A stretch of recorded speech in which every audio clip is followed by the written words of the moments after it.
In the heart of the quiet village of Elmsworth, nestled between forested hills and meadows of wildflowers, lived a curious boy named Ben. At 10 years old, Ben had the kind of imagination that could turn a walk in the woods into a dragon hunt or a patch of clover into a kingdom of tiny elves.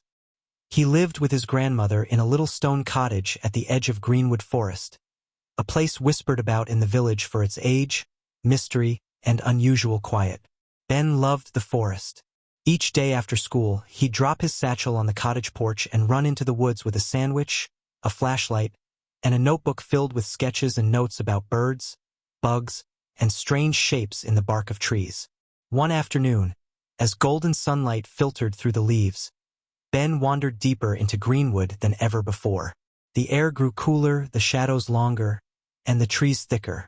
Just as he began to consider turning back, he came upon a clearing he had never seen.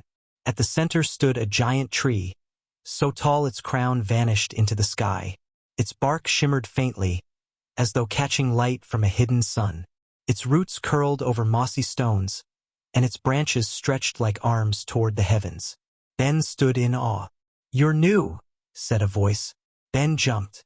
He spun around, expecting to find someone behind him, but the clearing was empty. "Over here," said the voice again, calm and deep, like wind through leaves. Ben turned to the tree. Did you just talk?" "Yes," said the tree. "I am Alderheart, and I have watched over this forest for hundreds of years." Ben blinked. "Trees don't talk." "Most don't," Alderheart replied, chuckling. "But I'm not most trees." Ben approached slowly, his heart pounding with excitement. "Why are you talking to me?" "Because you listened," said Alderheart. "Most humans pass by too quickly to notice. But you stop. You watch. You care." So began Ben's friendship with Alderheart, the talking tree.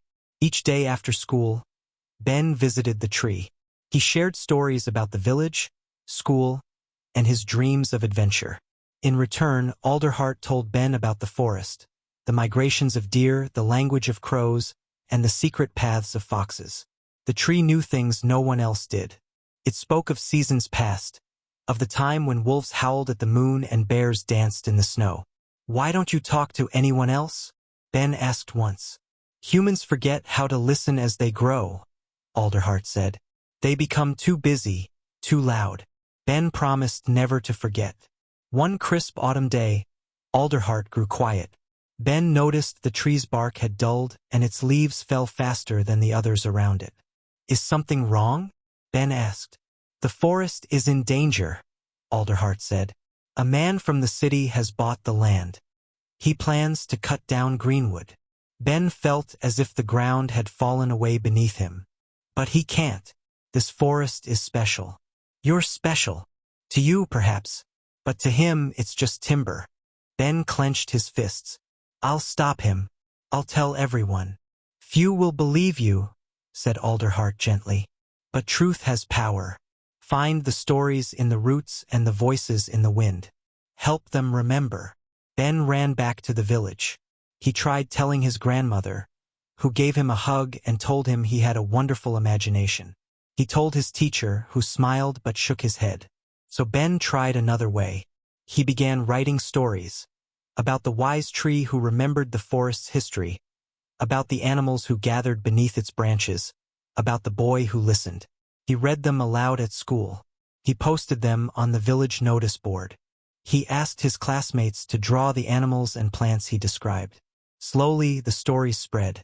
Children dragged their parents into the woods, eager to find the talking tree. Some said they heard whispers. Others said they felt a warmth when they touched the bark. The mayor visited the clearing, curious. Then the village council. And finally, the man from the city. He wore a suit and sunglasses and laughed when the villagers pleaded with him. "It's just a tree," he said. "You can't stop progress."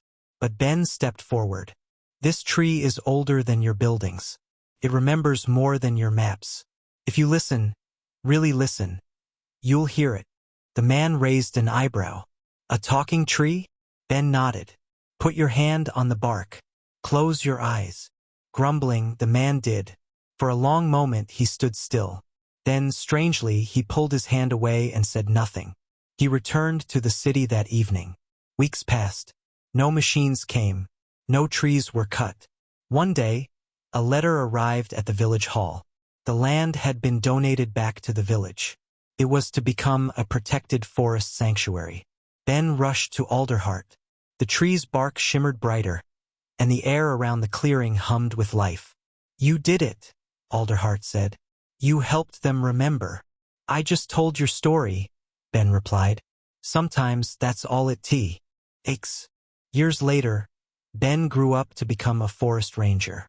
He built a small nature center near the clearing, where children came to learn about plants, animals, and the magic of old trees.